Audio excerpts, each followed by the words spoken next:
हमारे विद्यालय के वार्षिक उत्सव के मुख्य विषय पर पहुंच चुके हैं, जिसका शीर्षक है रामायण। मैं डॉक्टर मधुलिका सोनी आप सभी का हार्दिक स्वागत करती हूं हमारे विद्यालय के बच्चों द्वारा अभिनीत रामायण में। रामायण जन जन के हृदय में अंकित छवि राम का चरित्र वर्णन है। रामायण का संबंध न केवल भारत से है, अपितु विश्व के कई देशों से है। अलग अलग देशों में अलग अलग नामों से रामायण प्रचलित है, जैसे म्यांमार में यूतो की राम यागन, इंडोनेशिया में ककबिन रामायण, जावा में सेरत राम, सेरी राम, नेपाल में भानुभक्तकृत रामायण आदि। और यदि भारत में ही देखा जाए तो रामायण का अनुवाद अवधी भाषा में रामचरितमानस में हुआ। इसके अतिरिक्त अन्य भाषाओं में भी अनुवाद किया गया, जैसे तमिल भाषा में रामावतारम, कन्नड़ भाषा में रामचंद्र चरित्र पुराण, तेलुगु भाषा में श्री रंगनाथ रामायण आदि। रामायण श्री राम के जीवन चरित्र का वर्णन ही नहीं, अपितु जीवन के उच्च आदर्शों का स्तंभ है। आज जब जीवन के घटते मूल्य एक प्रमुख समस्या के रूप में उभर रहा है, तो रामायण की प्रासंगिकता और भी बढ़ जाती है। रामायण में जहाँ राम आज्ञा पालन व त्याग का अनुपम उदाहरण है, वहीं भरत प्रेम व धर्म का प्रतीक है। रामायण का एक एक पात्र जीवन के उच्च आदर्शों का प्रतिबिंब है। रामायण के इन्हीं सभी पात्रों को हमारे विद्यालय के नन्हे बालक बालिकाओं द्वारा जीवंत किया गया है। छोटी उम्र में ही ऊर्जा को सही दिशा देने का प्रयास हमारे द्वारा किया गया है। जिस उत्साह से इन बच्चों ने रामचरित्र को सजीव बनाने का प्रयत्न किया है, आशा है आप उसी उत्साह को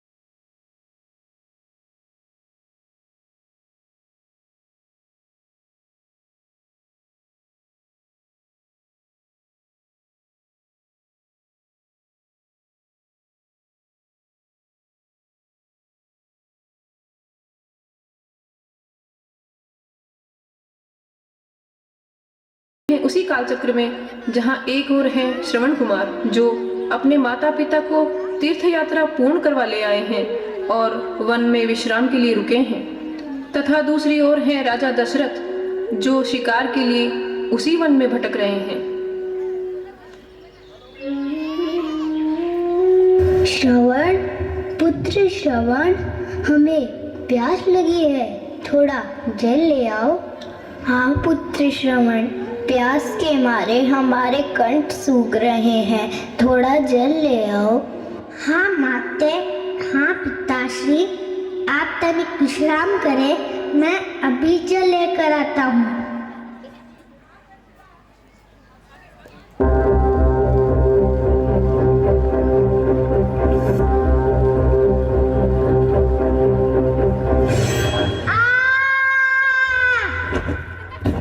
अरे अरे, ये तो किसी मनुष्य की ध्वनि है। हे भगवान, ये मैंने क्या कर दिया? ये मुझसे कैसा अनर्थ हो गया? तुम कौन हो वत्स, और यहाँ क्या कर रहे थे? मैं श्रवण कुमार हूँ। मैं अपने माता पिता के लिए जल लेने आया था। वहाँ मेरे माता पिता बहुत प्यासे हैं। मुझसे बहुत बड़ा अपराध हो गया, मुझे क्षमा कर दो। आप मुझ पर एक कृपा करें, ये जल मेरे माता पिता को पिला दीजिए। ये जल पिला दीजिए। और श्रवण कुमार ने दशरथ की गोद में अंतिम सांस ली। इस घटना से आहत दशरथ आत्मग्लानि से भर गए और कांपते हाथों से जल का पात्र लेकर उसी दिशा में चल दिए जहां श्रवण कुमार के माता पिता श्रवण की प्रतीक्षा कर रहे हैं। तुम आ गए पुत्र, जल ले आए। शीघ्र ही जल पिला दो पुत्र। कंठ सूखा जा रहा है। क्या हुआ पुत्र, तुम मौन क्यों हो? लीजिए, कृपया आप दोनों जल पी लीजिए। कौन हो तुम और जल तुम क्यों ले आए? हमारा पुत्र श्रवण कहाँ है? एक बार आप जल तो ग्रहण कीजिए। नहीं, हम एक बूंद भी जल नहीं पिएंगे। पहले बताओ, हमारा पुत्र कहाँ है? तुम बताते क्यों नहीं? कहाँ है हमारा पुत्र? मुझे क्षमा कीजिए, आपका पुत्र अब जीवित नहीं है। क्या क्या कह रहे हो तुम? चुप हो जाओ। हमारे पुत्र के विषय में एक भी अशुभ शब्द मत बोलो। यही सत्य है माते, मुझसे भूलवश श्रवण पर बाण चल गया। श्रवण, पुत्र श्रवण, मुझे क्षमा कर दीजिए, मुझे क्षमा कर दीजिए। नहीं, हम तुम्हें कभी भी क्षमा नहीं कर सकते। तुमने तो हमसे हमारा पुत्र ही छीन लिया, हमारा पूरा जीवन ही छीन लिया। अब हम भी जीवित नहीं रहेंगे। हाँ, अब हम भी जीवित नहीं रहेंगे। नहीं नहीं, ऐसा मत कहिए। हम तुम्हें श्राप देते हैं कि जिस तरह हम अपने पुत्र के वियोग में अपने प्राण त्याग रहे हैं, उसी तरह तुम भी पुत्र के वियोग में तड़पोगे और अपने प्राण त्याग दोगे। नहीं नहीं, मुझे ऐसा श्राप मत दीजिए, मत दीजिए, मत दीजिए। और श्रवण कुमार के माता पिता अपने प्राण त्याग देते हैं। राजा दशरथ श्रवण कुमार के माता पिता द्वारा दिए गए श्राप से बहुत दुखी हो जाते हैं और व्यथित मन से राजभवन लौट जाते हैं। समय चक्र अपनी गति पकड़ता है। राजा दशरथ प्रौढ़ावस्था में भी संतान न होने के कारण चिंतित रहते हैं। इसी संदर्भ में अपने गुरु वशिष्ठ से विचार विमर्श करते हैं। तत्पश्चात राजा दशरथ श्रृंगी ऋषि के निर्देशन में पुत्रेष्टि यज्ञ का आयोजन करते हैं।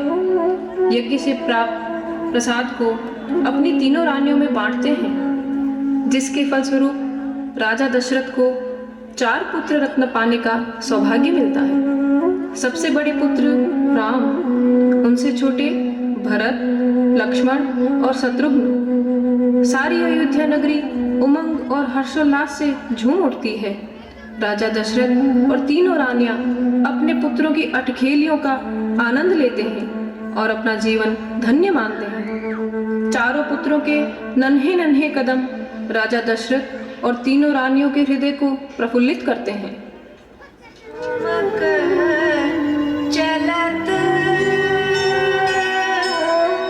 चलत ठुमक ठुमक चलत रामचंद्र बाजत पैंजनिया ठुमक चलत रामचंद्र। छोटी छोटी बैया करत करा पे उठत चलत गिर जावे राम जी। दूध कटोरा उठाए के मटके दूध कटोरा उठाए के मटके काका को पिलाने जावे राम जी। काका को पिलाने जावे राम जी। पकड़ पिता की भैया भैया भैया ठुमक चलत रामचंद्र बाजत पैंजनिया ठुमक चलत रामचंद्र।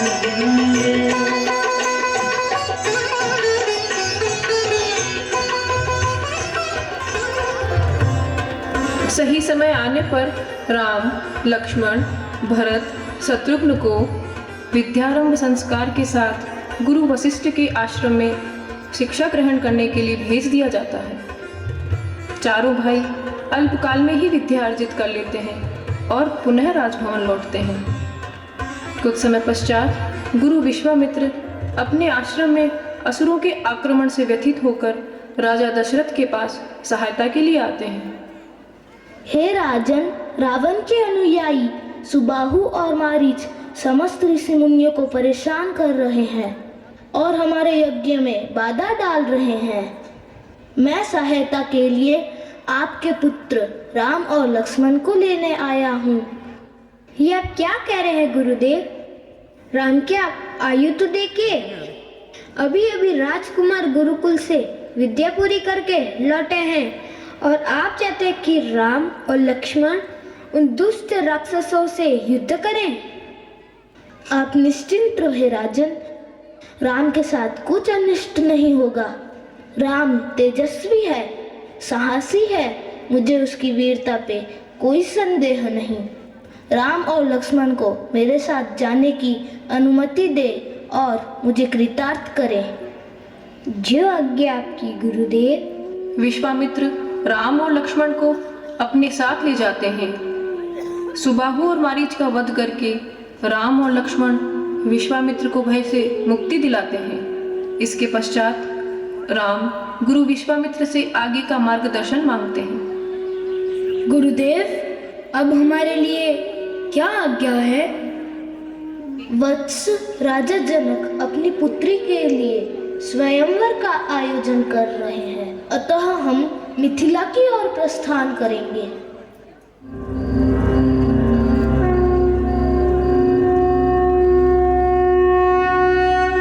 मुनि श्राप जो दीन्हा अति भल कीन्हा, परम अनुग्रह मैं माना। देखे भरी लोचन हरि भव मोचन, इहै लाभ शंकर जाना। बिनती प्रभु मोरी मैं मति भोरी, नाथ न मागऊं बर आना। पद कमल परागा रस अनुरागा, मम मन मधुप करे पाना। राम राम राम राम राम राम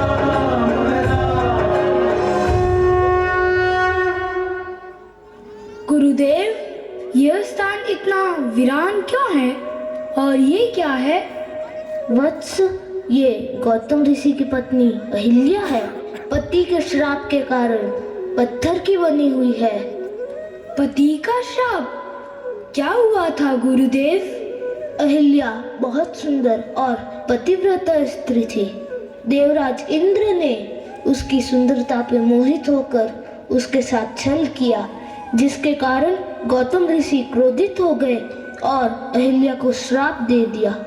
शीला रूप में अहिल्या वर्षों से तुम्हारी ही प्रतीक्षा कर रही है राम। तुम्हारे ही स्पर्श से इसका उद्धार होना निश्चित है। राम, आगे बढ़ो और अहिल्या को श्राप मुक्त करो।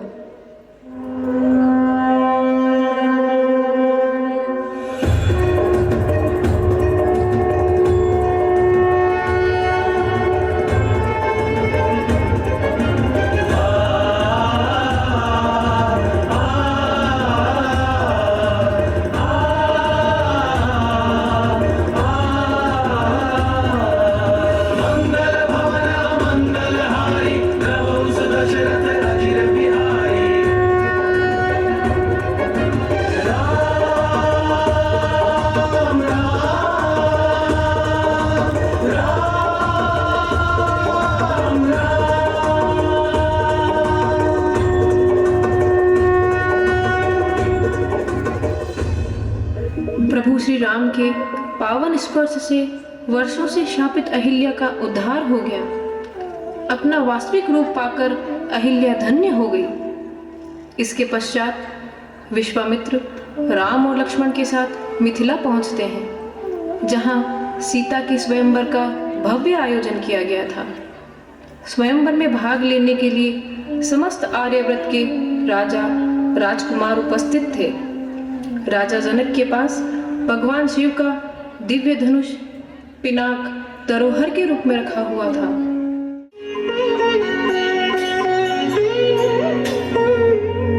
भूमि जा जानकी जनक सुता सीता, भूमि जा जानकी जनक सुता सीता।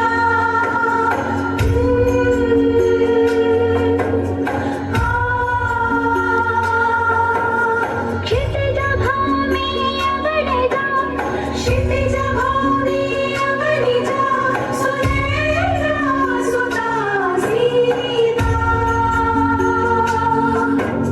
क्षितिज भूमि अवनिजा, सुनैना सुता सीता।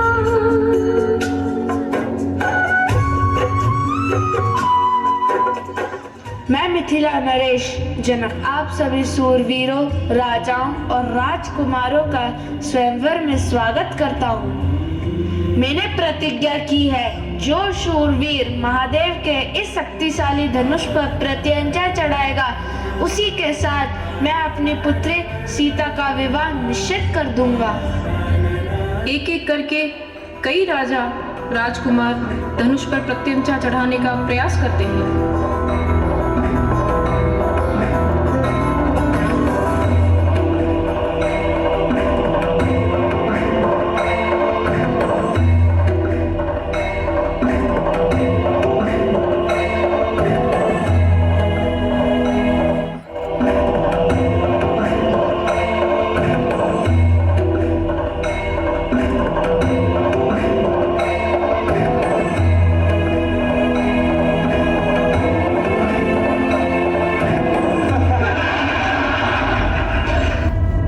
धनुष को उठाना राजाओं को बहुत सरल प्रतीत हो रहा था, किंतु कोई राजा धनुष को हिला भी नहीं पा रहा था। ये स्थिति देखकर राजा जनक व्याकुल हो गए। मैंने तो मात्र यह शर्त रखी थी कि सिर्फ धनुष पर प्रत्यंचा चढ़ाना है, पर प्रत्यंचा तो दूर की बात, आप में से कोई इसे उठा भी नहीं पा रहा है। क्या यह धरती सूरवीरों से विहीन हो गई? समस्त आर्यावर्त में मेरी पुत्री सीता योग्य कोई वर नहीं। क्या यह स्वयंवर असफल हो जाएगा? महाराज जनक, इस सभा में मेरे भैया श्री राम के होते हुए आप इस धरती को शूरवीर विहीन नहीं कह सकते। शांत लक्ष्मण, शांत। राम, जाओ धनुष पे प्रत्यंचा चढ़ाने का प्रयत्न करो और राजा जनक को चिंता मुक्त करो। गुरुदेव, मुझे आशीर्वाद दे कि मैं शिव धनुष पर प्रत्यंचा चढ़ा सकूं। विजयी भव पुत्र। सिर मुकुट कुंडल तिलक चारु उदार अंग विभूषणम् नवकंज लोचन कंज मुख गर्जन जपद कंज अरुणम् सिया राम जय राम सिया राम जय राम सिया राम जय राम सिया राम जय राम सिया राम जय राम सिया राम जय राम सिया राम जय राम।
जलज सनाला ससिहि सभीत देत जयमाला गावहि छवि अवलोकि सहेली सिया जयमाल राम उर्मिली राम राम राम राम राम राम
यह मेरी पुत्री सीता है।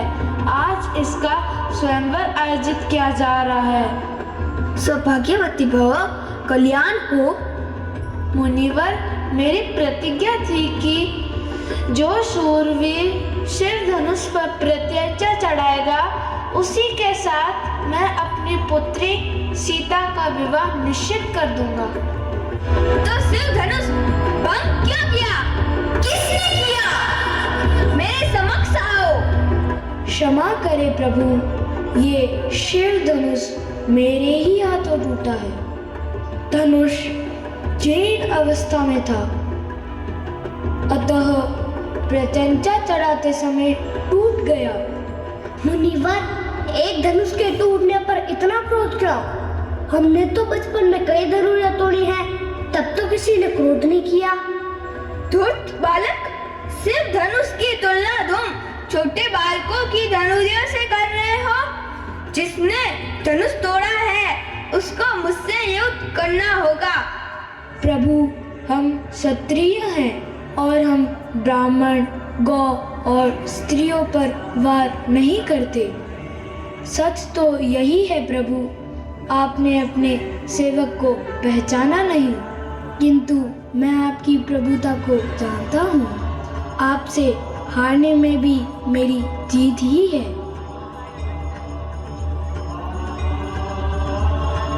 परशुराम राम को ध्यान से देखते हैं तो उन्हें भगवान विष्णु के दर्शन होते हैं।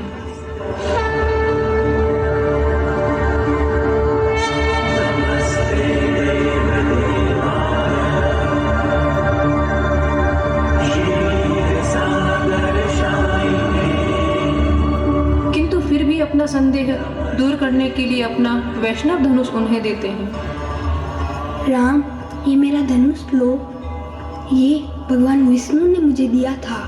यदि इस धनुष पर तुम बाण का संघान कर सको तो मैं तुम्हें पहचान लूंगा।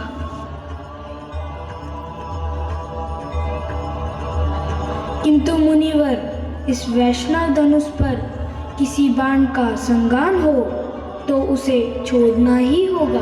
तो बताइए, इसे किस दिशा में छोड़ूं? राम, इसे पूर्व दिशा में छोड़ो।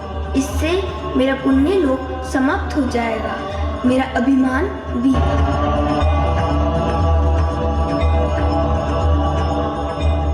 परशुराम के कहने पर राम पूर्व दिशा में बाण छोड़ देते हैं, जिससे परशुराम का अभिमान समाप्त हो जाता है। परशुराम राम और सीता को आशीर्वाद देकर लौट जाते हैं। स्वयंवर की सफलता की सूचना अयोध्या पहुंचती है। राजा दशरथ बारात लेकर मिथिला पहुंचते हैं। राम के साथ साथ भरत, लक्ष्मण, शत्रुघ्न का भी विवाह संपन्न हो जाता है। पूरी अयोध्या नगरी सज धज कर खुशियां मनाती है। मंगल गीत गाए जाते हैं। तीनों रानियां अपने पुत्रों और पुत्रवधुओं का स्वागत करती है। पूरे नगर में हर्षोल्लास का वातावरण छा जाता है। और अब समय आता है जब राजा दशरथ राम के राज तिलक के विषय में अपने गुरु वशिष्ठ से विचार विमर्श करते हैं। गुरुदेव, आपके आशीर्वाद से मेरे सारे मनोरथ सफल हो गए हैं। अब मैं राज कार्य से मुक्त होकर अपनी आध्यात्मिक उन्नति की ओर अग्रसर होना चाहता हूँ। किंतु मेरे मन में एक अभिलाषा है। आपने संकोच कहे राजन। गुरुदेव, मैं कब से उस क्षण की प्रतीक्षा कर रहा हूँ जब मेरा पुत्र राम राजा बनेगा। यदि आप राम को राजगद्दी सौंपने की आज्ञा दे तो मैं अपनी आंखों के सामने राम के राज तिलक देखने का स्वप्न पूरा कर सकूं। राजन, आपका विचार अति उत्तम है। राम सभी दृष्टि से योग्य है और समर्थ भी। आप राम के राज तिलक का आदेश दे। जो आज्ञा गुरुदेव। राजा दशरथ गुरु वशिष्ठ की आज्ञा पाकर राम के राज तिलक का आदेश देते हैं। राम के राजा बनने की सूचना पूरे नगर में फैल जाती है। सारी प्रजा राम को राजा के रूप में पाकर अपने आप को धन्य मानने लगती है। सभी बहुत प्रसन्न थे, केवल एक मंथरा को छोड़कर, क्योंकि मंथरा कैकेयी पुत्र भरत को राजा बनते देखना चाहती थी। तो देखिए, अब चली मंथरा एक चाल चलने को। अपनी कुटिलता से कैकेयी के मन में राम के प्रति विचार बदलने को।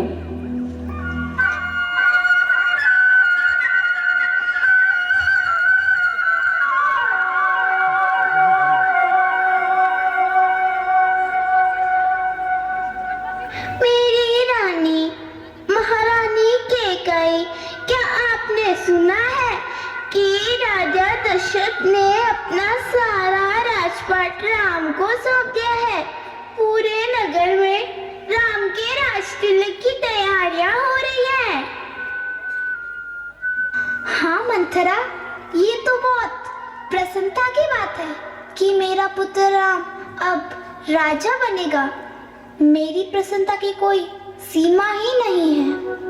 अरे मेरी भोली रानी, अगर राम राजा बन जाएगा तो भरत का भविष्य क्या होगा? मंथरा, राम महाराज का ज्येष्ठ पुत्र है और राजगद्दी के योग्य भी, इसलिए राम ही राजा बनेगा।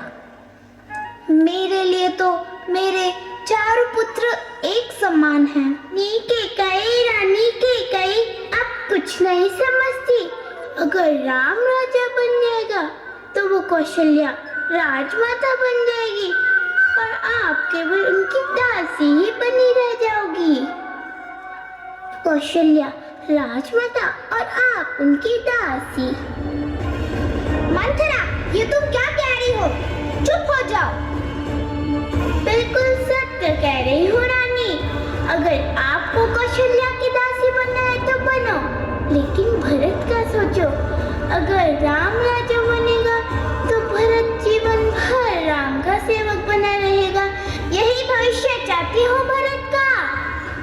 नहीं मंत्रा, कभी नहीं। मैं भरत को जीवन भर सेवक के रूप में नहीं देख सकती। मैं क्या करूं मंथरा, बताओ। हाँ रानी, आप चिंता मत करो, मैं बताती हूँ ना। रानी, याद करो, महाराज ने आपको 2 वचन मांगने को कहा था। यही उचित समय है, मांग लीजिए अपने दोनों वचन। तो मंथरा, तुम बताओ, मैं महाराज से क्या 2 वचन मांगूं? रानी, भरत राम को अपने प्राणों से अधिक प्रेम करता है। अगर भरत को राजा बनाना है तो पहले राम को राजमहल से दूर भेजना होगा। राम के यहाँ होते हुए भरत कभी भी राजगद्दी स्वीकार नहीं करेगा। अतः पहले वचन में आप राम के लिए 14 वर्ष का वनवास मांगिए और दूसरे वचन में आप भरत का राज तिलक मांगिए। हाँ मंथरा, तुम बिल्कुल सही कह रही हो।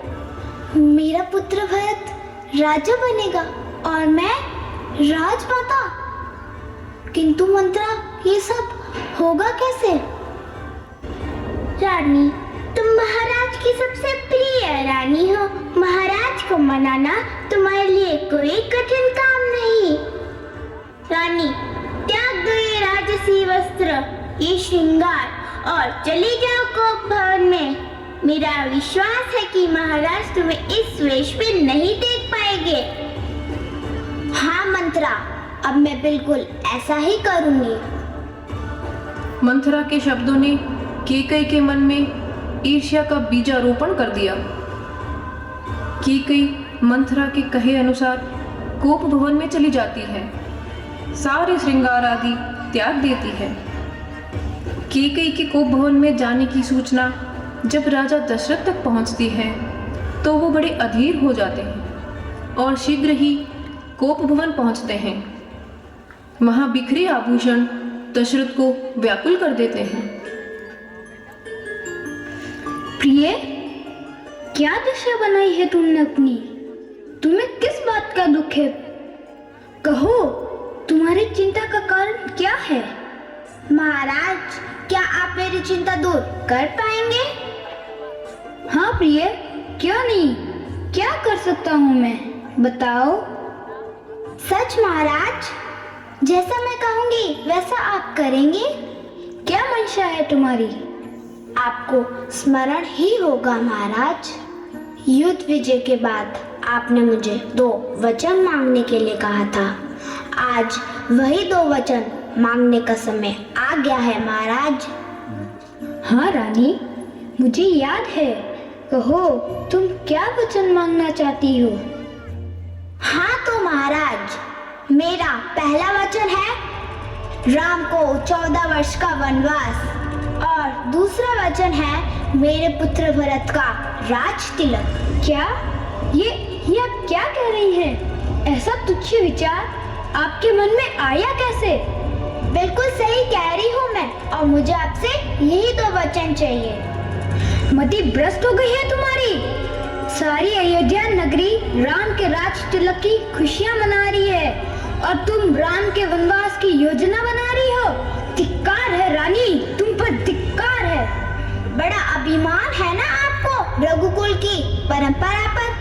रघुकुल रीति सदा चली आई, प्राण जाई पर वचन न जाई।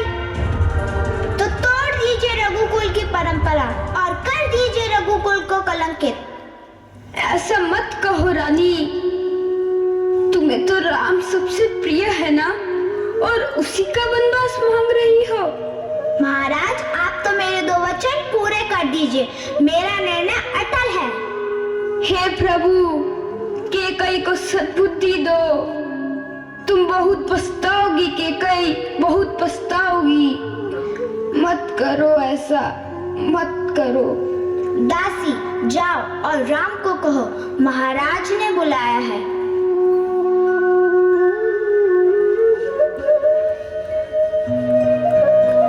आओ राम। प्रणाम माताश्री। पिताश्री, आप ऐसी स्थिति में? क्या हुआ है? क्या हुआ है माते? राम, महाराज बड़ी दुविधा में हैं और उस दुविधा से तुम ही बाहर निकाल सकते हो। पिताश्री बताइए, क्या दुविधा है? आप निसंकोच बताइए। आप ही बताइए माता, दुविधा क्या है? राम, मैंने तुम्हारा से 2 वचन मांगे थे। तुम्हारी जगह भरत का राज तिलक हो और तुम्हें 14 वर्ष का वनवास। नहीं रानी नहीं, बस करो। इतनी सी बात। पिताजी, आप निश्चिंत रहे। जैसा माता केकई ने कहा है वैसा ही होगा। मैं इसे अपना सौभाग्य समझता हूँ और पिताश्री के वचनों का मान रखने के लिए 14 वर्ष का वनवास सहर्ष स्वीकार करता हूँ।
अजर बिहारी।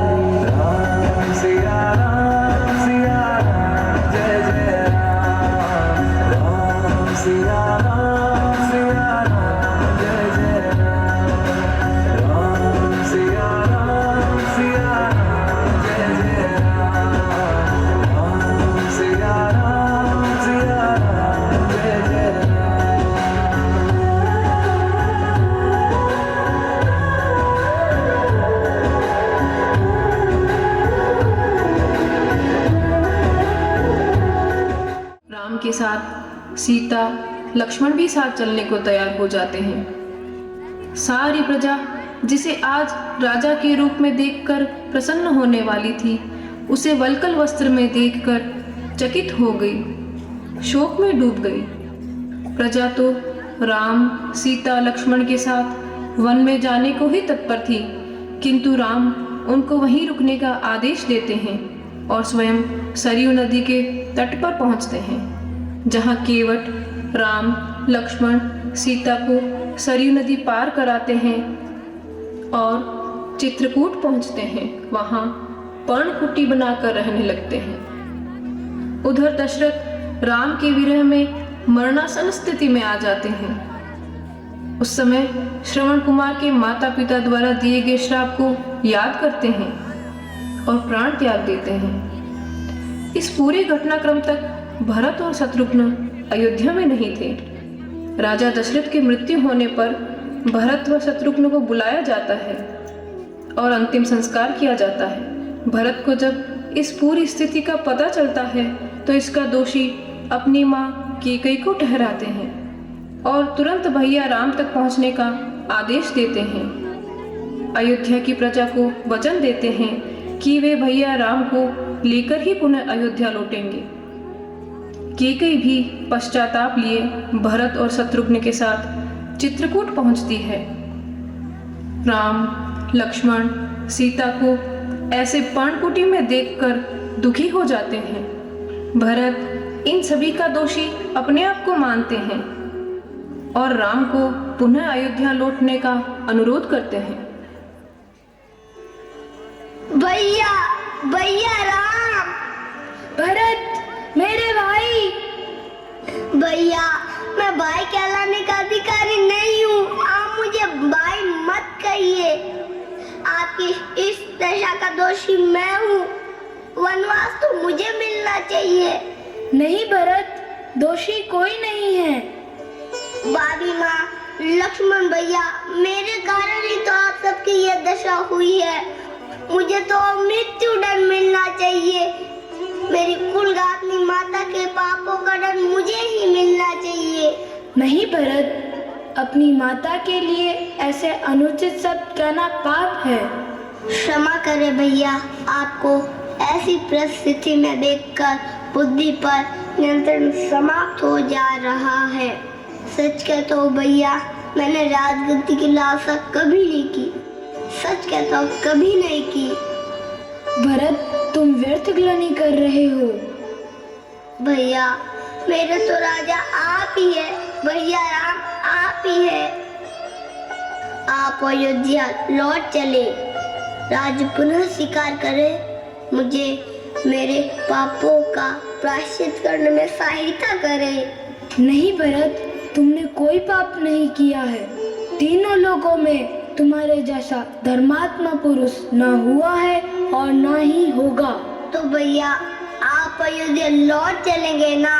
आपके बिना अयोध्या नगरी सुनी है, मौन है। भरत, भावनाओं से ऊपर उठकर विचार करो। पिताश्री अब इस संसार में नहीं रहे। उनके वचनों को पूरा करना अब हम चारों भाइयों का कर्तव्य है, तुम्हारा भी कर्तव्य है। ठीक है भैया, आप अपना कर्तव्य निभाए, मैं अपना कर्तव्य निभाता हूँ। जब तक आप अपना राज्य नहीं संभालेंगे, मैं भी इधर पर्णकुटी बना के रहूंगा। जब आप लौटेंगे तभी मैं लौटूंगा। भरत, तुम मुझे अयोध्या का राज देना चाहते हो तो मैं इसे स्वीकार करता हूँ, किंतु 14 वर्ष तक मैं तुम्हें अपना प्रतिनिधि बनाता हूँ। वनवास के पश्चात मैं स्वयं तुमसे अपना राज ले लूंगा। अभी मेरा राज तुम संभालो। जाओ भरत, यही मेरा आदेश है। भैया आपसे एक विनती है, आप अपनी चरण पादुका मुझे दे दे। आपकी चरण पादुका राज सिंहासन पर सुशोभित होगी और मैं आपका प्रतिनिधि बनकर आपकी आज्ञा का पालन करूंगा।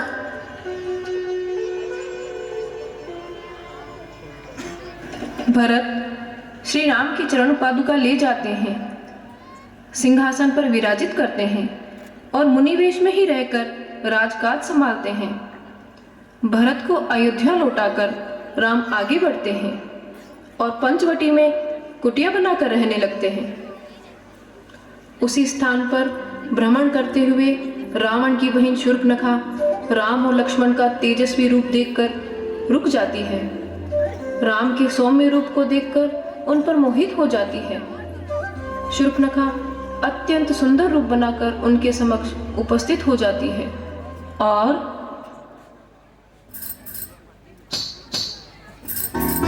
आप कौन है देवी? दंडक वन के इस सोने में आज सुकुमार कौन है? धनुषधारी हैं, राजकुमार प्रतीत होते हैं। वेश आपका सन्यासी का है, आप है कौन? मैं दशरथ नंदन राम हूँ देवी, और ये मेरा अनुज लक्ष्मण। अब आप अपना परिचय दे।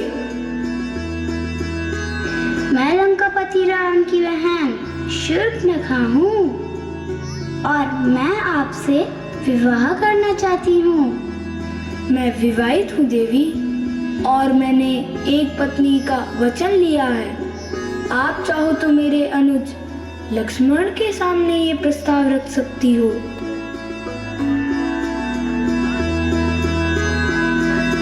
बड़े सुंदर पुरुष हैं, मुझसे विवाह कर लीजिए। मैं आपको इस दंडकवन का राजा बना दूंगी। देवी, आप राजा को छोड़कर सेवक के पास आई है। सेवक से विवाह करोगी तो सेविका बन जाओगी। आप प्रस्थान कीजिए, हमें ये प्रस्ताव स्वीकार नहीं है। अपमान, शूर्पणखा का अपमान। तुमने मेरा प्रस्ताव अस्वीकार करके बड़ी भूल की है। तुम्हें मेरे भाई रावण की शक्ति का अनुमान नहीं है। तुम्हें इसकी बड़ी कीमत चुकानी पड़ेगी। इसी स्त्री के कारण राम, तुमने मेरा प्रस्ताव अस्वीकार किया है ना, मेरा मान किया है। इसे मैं जीवित नहीं छोड़ूंगी। मेरे होते हुए यह असंभव है।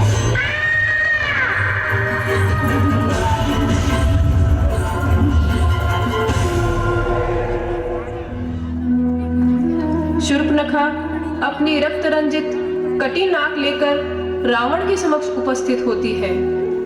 शूर्पणखा की यह स्थिति देखकर रावण क्रोधित हो जाता है और अपनी बहन के अपमान का प्रतिशोध लेने के लिए सीता के हरण की योजना बनाता है और मारीच को माया रचने का आदेश देता है।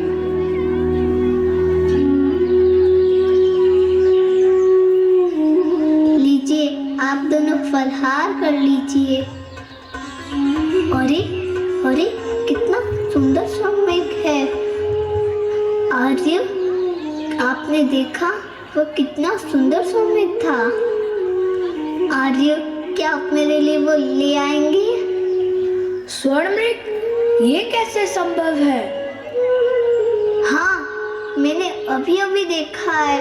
मुझे वो स्वर्णमृग चाहिए आर्य। भैया, मुझे तो यह कोई माया प्रतीत होती है।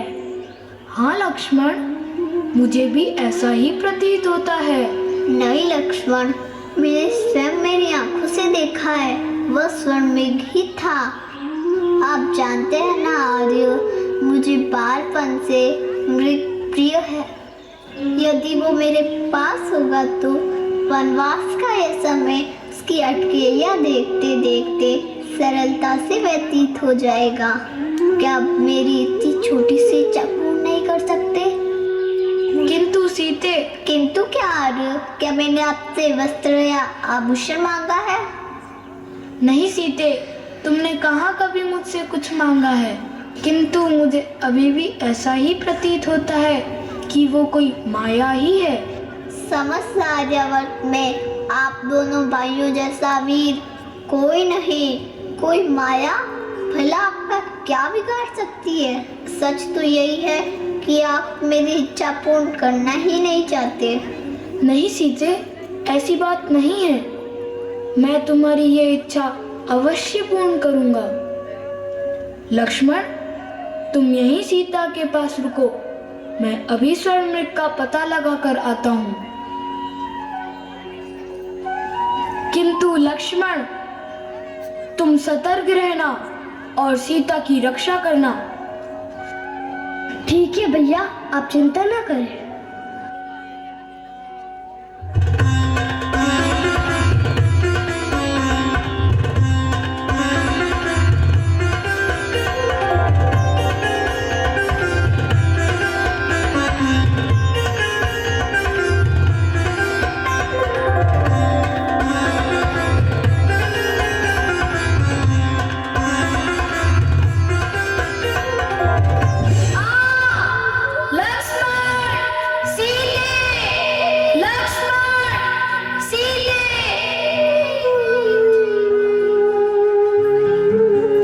मारीच बाण लगते ही अपने वास्तविक रूप में आ जाता है। भ्रम उत्पन्न करने के लिए राम की ध्वनि में सहायता हेतु लक्ष्मण और सीता पुकारने लगता है और वहां सीता अधीर हो उठती है। लक्ष्मण, सीते, लक्ष्मण, सीते। लक्ष्मण, तुम्हारे भैया किसी संकट में है, जाओ उनकी सहायता करो। माते, आप व्यर्थ चिंता कर रही है। भैया राम का तो कोई बाल भी पाका नहीं कर सकता। लक्ष्मण, क्या तुमने वो ध्वनि नहीं सुनी? तुम्हारे भैया तुम्हें सहायता के लिए पुकार रहे हैं, जाओ उनकी सहायता करो। जाओ लक्ष्मण, जाओ।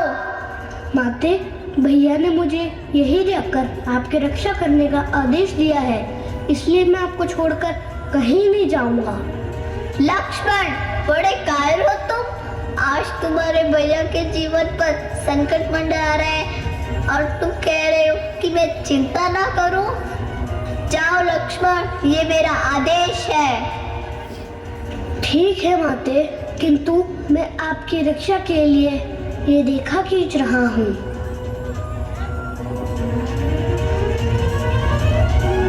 आपसे एक अनुरोध है, इसे किसी भी परिस्थिति में पार ना करें। मैं अभी लौट कर आता हूँ।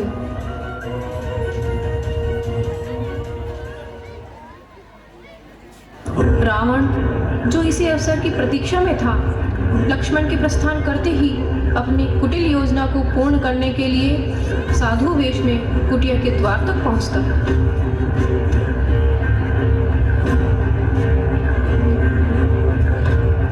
भिक्षाम देहि, भिक्षाम देहि, भिक्षाम देहि।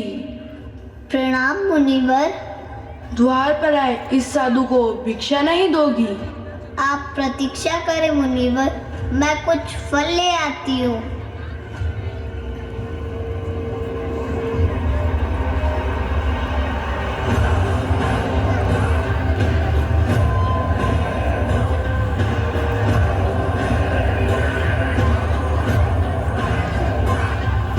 लीजिए मुनिवर। अब तो हम आसन जमा चुके हैं देवी, भिक्षा बाहर आकर ही देनी होगी। क्षमा करें मुनिवर, आप भिक्षा यहीं से ग्रहण कर ले। मैं वचनबद्ध हूँ, मैं इस रेखा को पार नहीं कर सकती, आपको ही कष्ट करना होगा। अभिमानी स्त्री, तुम साधु को आज्ञा दे रही हो, मेरा अपमान कर रही हो। भिक्षा यहीं आकर दो। मुनिवर, आप मेरी विवशता समझने का प्रयास करें। मूर्ख स्त्री, तुम मेरा तिरस्कार कर रही हो। इसका परिणाम तुम्हें और तुम्हारे कुल को भोगना होगा। मैं तुम्हें श्राप देता हूँ कि रुकिए मुनिवर, ऐसे वचन ना कहे। मेरी अज्ञानता को क्षमा करें, मैं ही आती हूँ।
सीता रघुनंदन और लक्ष्मण को पुकारती रहती है।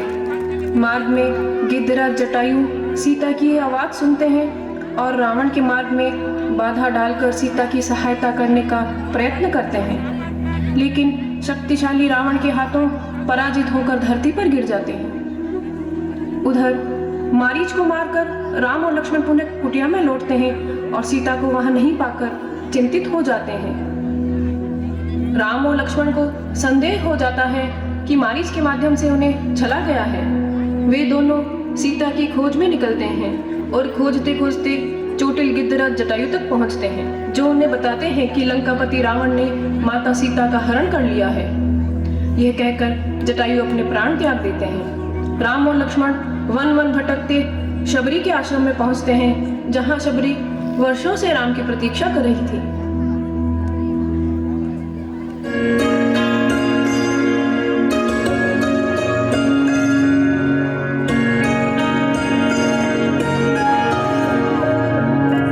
मेरी झोपड़ी के भाग आज खुल जाएंगे, राम आएंगे। मेरी झोपड़ी के भाग आज खुल जाएंगे, राम आएंगे। राम आएंगे, आएंगे, राम आएंगे। राम आएंगे, आएंगे, राम आएंगे। मेरी झोपड़ी के भाग आज खुल जाएंगे, राम आएंगे। मेरी झोपड़ी के भाग आज खुल जाएंगे, राम आएंगे।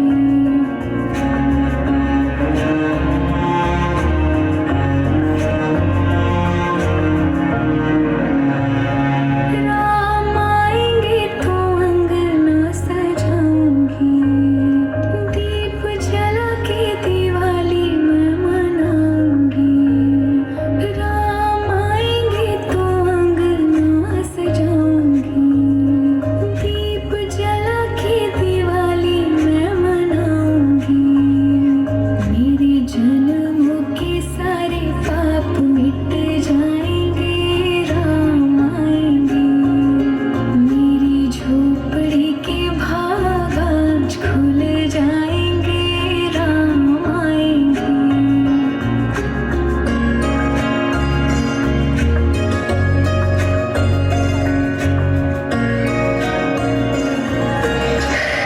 मेरे राम आ गए, मेरे प्रभु आ गए। प्रभु, मैं आपकी कब से प्रतीक्षा कर रही थी। आज मेरी वर्षों की तपस्या सफल हो गई। आओ प्रभु, मेरी कुटिया को पवित्र कर दो। आज मेरे भाग खुल गए, मेरा जीवन सार्थक हो गया। ऐसा न कहे माते, मैं आपके पुत्र समान हूँ। आपके दर्शन पाकर मैं धन्य हो गया। आइए प्रभु, आसन ग्रहण कीजिए।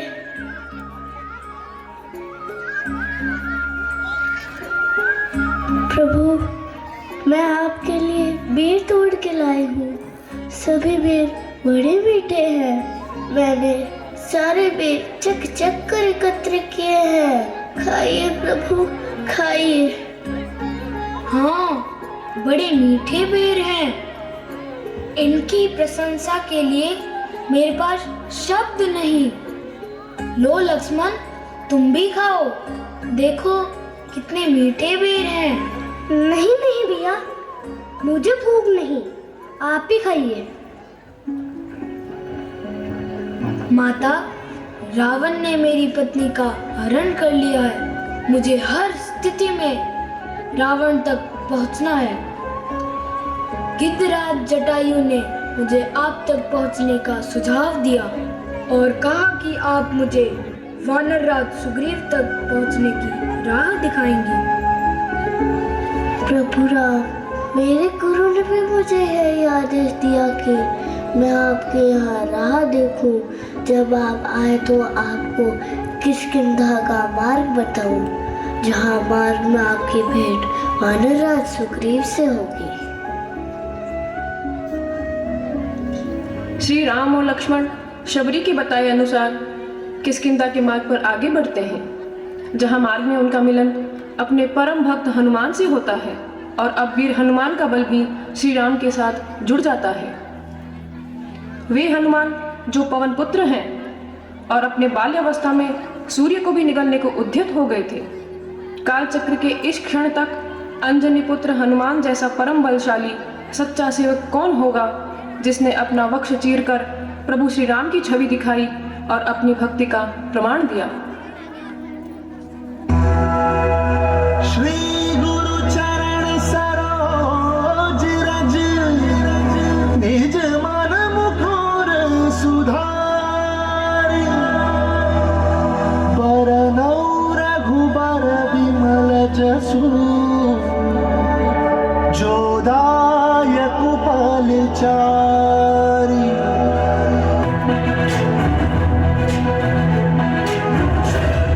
ज्ञान गुण सागर जय कपीसति लोक उजागर जय हनुमान ज्ञान गुण सागर जय कपीसति लोक उजागर। रामदूत अतुलित बल धामा अंजनी पुत्र पवन सुत नामा महावीर विक्रम बजरंगी कुमति निवार सुमति के संगी। जय हनुमान ज्ञान गुण सागर जय कपीसति लोक उजागर जय हनुमान ज्ञान गुण सागर जय कपीसति लोक उजागर।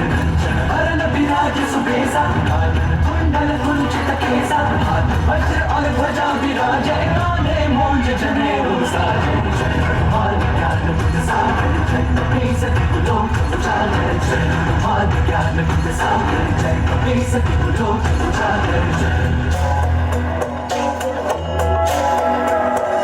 शंकर सुवन केसरी नंदन तेज प्रताप महाजगवंदन शंकर सुवन केसरी नंदन तेज प्रताप महाजगवंदन। विद्यावान गुणी अति चातुर राम काज करिबे को आतुर विद्यावान गुणी अति चातुर राम काज करिबे को आतुर। प्रभु चरित सुनबे को रसिया प्रभु चरित सुनबे को रसिया राम लखन सीता मन बसिया।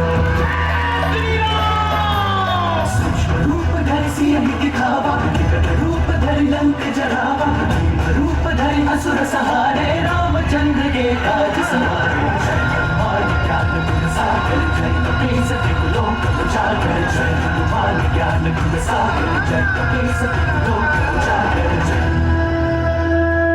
सनकादिक ब्रह्मादि मुनीसा सारद सहित अहिसा जो वेद दिक्पाल जहाते कवि कोविद कहि सके कहाते। जय हनुमान ज्ञान गुण सागर जय कपीसति लोक उजागर जय हनुमान ज्ञान गुण सागर जय कपीसति लोक उजागर।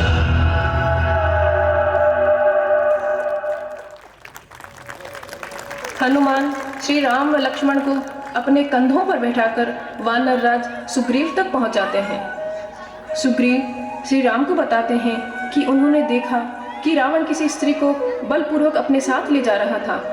शायद वो माँ सीता ही होंगी।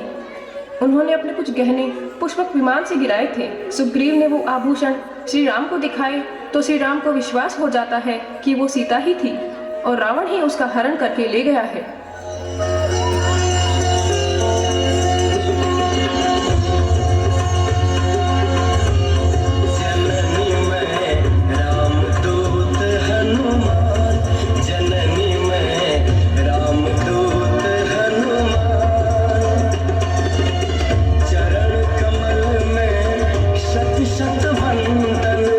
कर दो मां कल्याण मिला है अवसर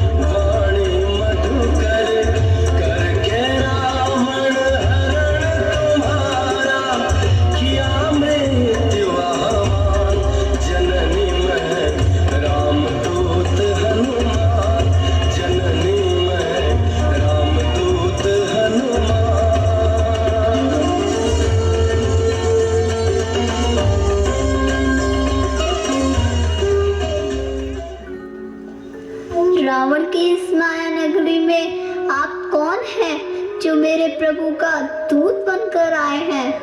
आप वानर हो या कोई मानव जो मेरे स्वामी का संदेशा लेकर आए हैं? मैं राम भक्त हनुमान हूँ। मैं ही प्रभु श्री राम का संदेशा लेकर आया हूँ। एक वानर और श्री राम का दूत? मैंने तो सोचा कि मेरे प्रभु का दूत आया है, किंतु तुम मायावी लोग झूठे झूठे रूप बनाकर मुझे भ्रमित करते हो। मुझ पर दया करो, मुझे मत सताओ। आप विश्वास करें माते, यही मेरा वास्तविक रूप है और मैं सच में प्रभु श्री राम का ही सेवक हूँ। देखिए माता, ये मुद्रिका मुझे प्रभु श्री राम ने दी है। इसे देखकर आपका सारा भ्रम दूर हो जाएगा। हाँ, ये तो मेरी आर्य की मुद्रिका है। इसका अर्थ कि तुम सच में रघुनंदन के दूत हो। रघुनंदन कहाँ है, कैसे है? वो स्वयं क्यों नहीं आए मुझे लेने? क्या उन्हें मेरा बिल्कुल भी स्मरण नहीं? और लक्ष्मण भैया कैसे हैं? मैं जानती हूँ वो मुझसे क्रोधित होंगे। मैंने उनकी कई बात का अनुसरण नहीं किया और लक्ष्मण रेखा पार कर दी। नहीं माते, आपसे कोई क्रोध नहीं है। प्रभु श्री राम और लक्ष्मण भैया तो आपकी खोज में वन भटकते रहे। उसी प्रयास में वानरराज सुग्रीव और प्रभु श्री राम की भेंट हुई। महाराज सुग्रीव ने अपनी सेना चारों दिशाओं में भेजी ताकि आपका पता लगाया जा सके। दक्षिण दिशा में जाने वाला सेना का नेतृत्व मुझे दिया गया और उसी समय प्रभु ने ये मुद्रिका मुझे दी। सच हनुमान, तो पुत्र आर्य कब आएंगे? मेरा एक निवेदन उन तक पहुंचा देना।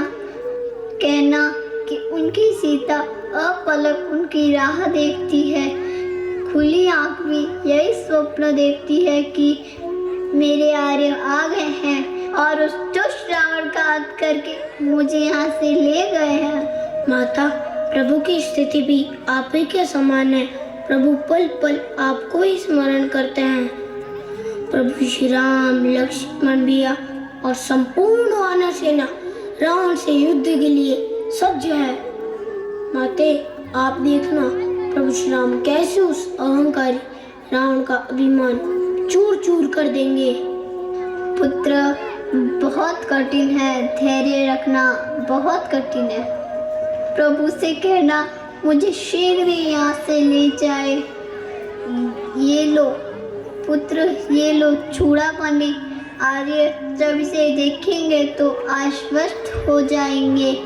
तुमने उनका संदेश मुझ तक पहुँचा दिया है। माता, अब मुझे प्रस्थान की अनुमति दे। जाओ पुत्र जाओ, मैं प्रतीक्षा करूंगी।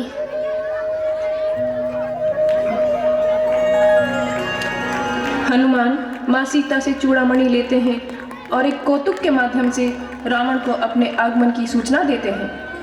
उन्होंने अशोक वाटिका में फल खाने के उपरांत सभी पेड़ों को नष्ट कर दिया, पूरी अशोक वाटिका ही उजाड़ दी। रावण हनुमान को पकड़ने के लिए सैनिकों को भेजते हैं जो उन्हें नहीं पकड़ पाते। हनुमान रावण पुत्र अक्षय कुमार का भी वध कर देते हैं, किंतु मेघनाथ जब उन पर ब्रह्मास्त्र चलाते हैं तो वे स्वयं बंदी बनकर रावण की सभा में उपस्थित होते हैं। कौन हो तुम? कौन हो तुम? और तुम्हारा साहस कैसे हुआ मेरे राज्य में प्रवेश करने का, अशोक वाटिका उजाड़ने का? तुम जानते नहीं मैं कौन हूँ। तुम्हें मेरी शक्ति का अनुमान नहीं है। मैं लंकापति रावण हूँ। जानता हूँ आप कौन है।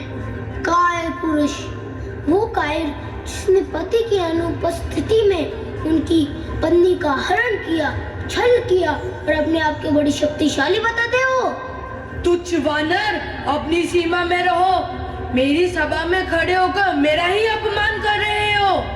मैं यहाँ तुम्हें चेतावनी देने आया हूँ कि माता सीता को प्रभु श्री राम को लौटा दीजिए, अन्यथा तुम्हारा अंत निश्चित है। प्रभु श्री राम के धैर्य की परीक्षा मत लो। जिस दिन धैर्य समाप्त हो गया उस दिन तुम्हारा जीवन भी समाप्त हो जाएगा। समस्त संसार में मुझ जैसा शिव भक्त कोई नहीं है। उनके आशीर्वाद से मैं अमर हूँ। किसी देवता का भी साहस नहीं कि रावण का प्रतिकार करे, और एक वानर का ऐसा दुस्साहस कि मुझे चेतावनी दे।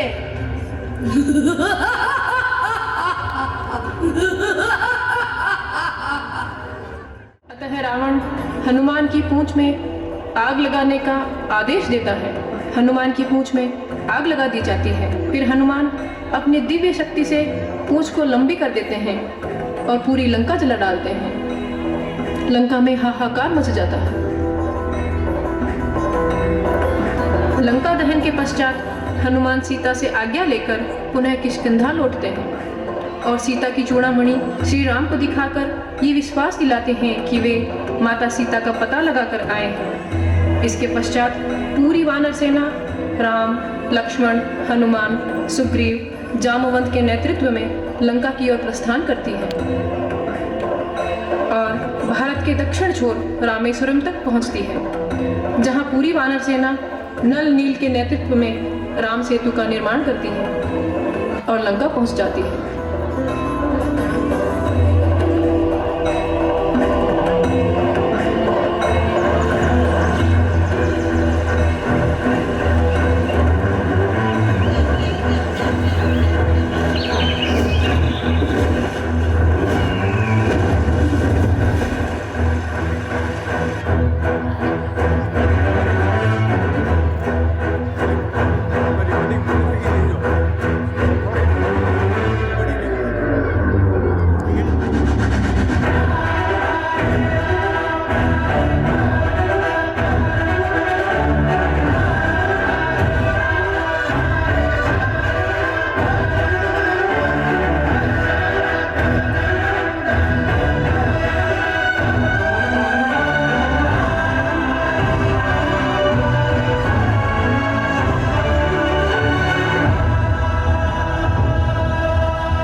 आपके समक्ष प्रभु श्री राम का अंतिम प्रस्ताव लेकर आया हूँ कि माता सीता को प्रभु श्री राम को लौटा दीजिए, अन्यथा युद्ध ही अंतिम मार्ग होगा। अंगद, तुम्हारे पिता मेरे मित्र थे, तुम्हें तो हमारे पक्ष में होना चाहिए, किंतु तुम उस राम के पक्ष में हो जो तुम्हारे पिता का हत्यारा है। बड़े मूर्ख हो तुम। राम के पास है ही क्या? हमारी ओर देखो, हमारी सेना देखो, बल देखो, हमारी विजय निश्चित है। हमारी और उस राम की तुलना ही क्या? मति भ्रष्ट हो गई है तुम्हारी। विभीषण भी अपने भाई रावण को समझाने का अंतिम प्रयास करता है। भ्राताश्री, आप मेरे पिता तुल्य है। छोटा मुंह बड़ी बात। आपसे अनुरोध है, माँ सीता को सम्मान सहित प्रभु श्री राम को लौटा दे। किसी स्त्री को उसकी इच्छा के विपरीत अपने पास रखना नीति विरुद्ध है और इसका परिणाम हमारे लिए हितकारी नहीं होगा।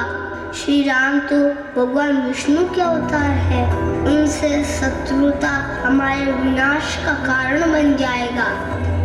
विभीषण, रावण के भाई होकर तुम ऐसे कहे तो पूर्ण वचन कह रहे हो। तुम्हें तो प्रसन्न होना चाहिए, तुम्हारा भाई अपने वचन पर अडिग है। यदि तुम्हें किसी बात का भय हो तो तुम युद्ध से विमुख हो सकते हो। हम अकेले ही उस राम और उसकी सेना के लिए पर्याप्त है। हम हमारा सामना करना मानव तो क्या देवताओं के लिए भी कठिन है। विभीषण, तुम्हारी भी बुद्धि भ्रष्ट हो चुकी है। और मंदोदरी का अनुरोध भी रावण के निर्णय को नहीं बदल सका। स्वामी, आप लंका पे आने वाली विपत्ति को नहीं देख पा रहे हैं। एक वानर आया, उसने पूरी लंका जला डाली, मेरे पुत्र का वध कर दिया। ये सब सीता के अपहरण का ही तो परिणाम है। स्वामी, जिनके दूत में इतना बल है, स्वयं उनमें कितना बल होगा। मैं आपसे विनती करती हूँ, सीता को उसके पति को सौंप दीजिए। राम से शत्रुता मत कीजिए, लंका को अनाथ मत कीजिए, मत कीजिए। मंदोदरी, तुम भी विभीषण की तरह कायरतापूर्ण बातें करने लगी। तुम्हें तो अपने पति का उत्साहवर्धन करना चाहिए, साहस बढ़ाना चाहिए। मुझे तो यह प्रतीत होता है कि तुम्हें इस बात का भय है सीता पट रानी बन जाएगी तो तुमसे तुम्हारा पट तुमसे छीन जाएगा। अन्यथा ऐसी बातें न करती तुम। ब्रह्मांड में मेरे समान कोई शक्तिशाली नहीं। लगता है सबकी मति भ्रष्ट हो चुकी है। किंतु वास्तविकता तो यह थी कि मति तो स्वयं रावण की भ्रष्ट हो चुकी थी। कहते हैं ना, विनाश काले विपरीत बुद्धि। रावण यह स्वीकारना ही नहीं चाहता था कि उसने भगवान विष्णु के अवतार श्री राम से शत्रुता मोल लेकर अपना अंत निश्चित कर लिया है। युद्ध से पहले रावण अपने अभिमान में चूर श्री राम पर विजय की अपेक्षा लिए अपने आराध्य महादेव की आराधना करता है।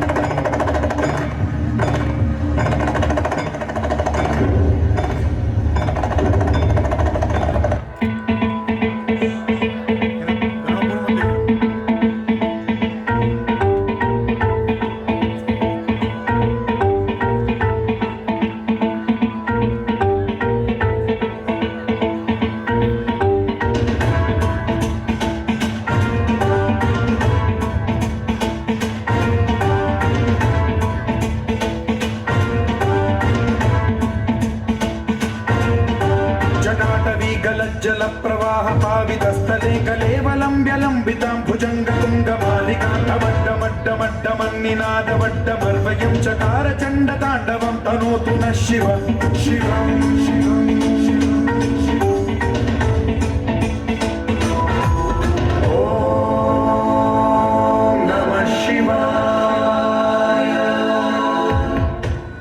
रावण भगवान शिव का परम भक्त था, ज्ञानी था, किंतु गलत कर्मों के परिणाम से स्वयं भगवान शिव भी उसे नहीं बचा पाए।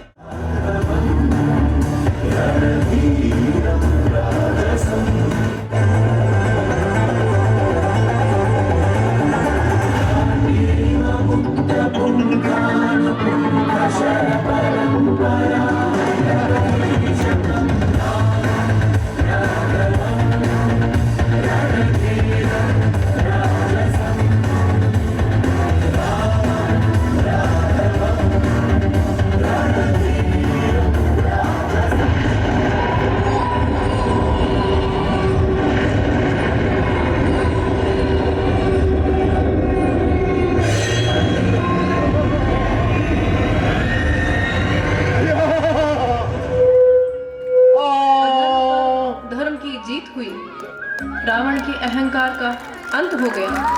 श्री राम विभीषण को लंका का राज सौंपकर सीता सहित पुनः अयोध्या लौटते हैं।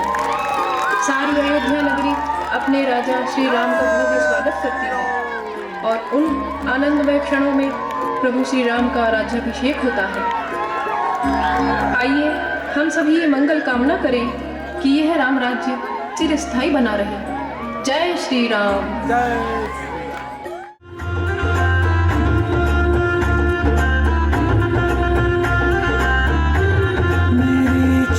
खट पे चल के आज चारों धाम आए हैं।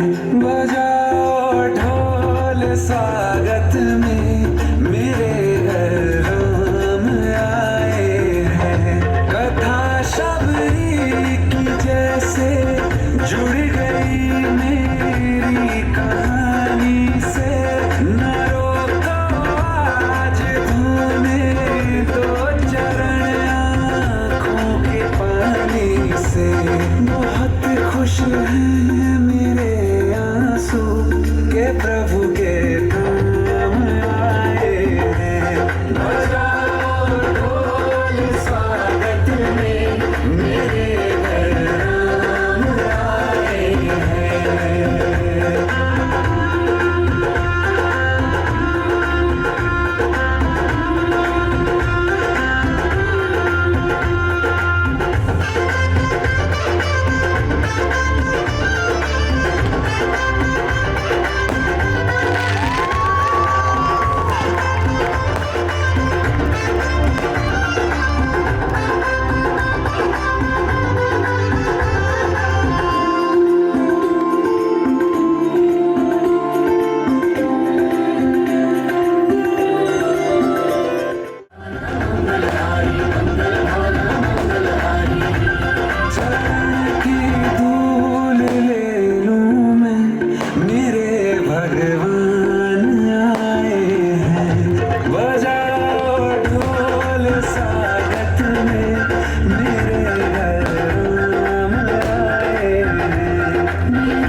हार्दिक आभार व्यक्त करता हूं मेरे परम आदरणीय गुरुदेव श्री यशपाल सिंह जी सर का हार्दिक स्वागत, हार्दिक अभिनंदन।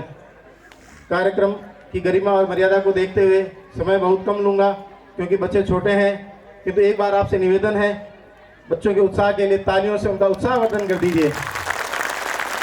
मैं गंगाराम से निवेदन करूँगा इस कार्यक्रम की जो डायरेक्टर हैं हमारे रामायण की श्रीमती ऋचा राजपुरोहित जी, उनको एक बार आप मोमेंटो देकर उनका हार्दिक आभार व्यक्त करना चाहते हैं।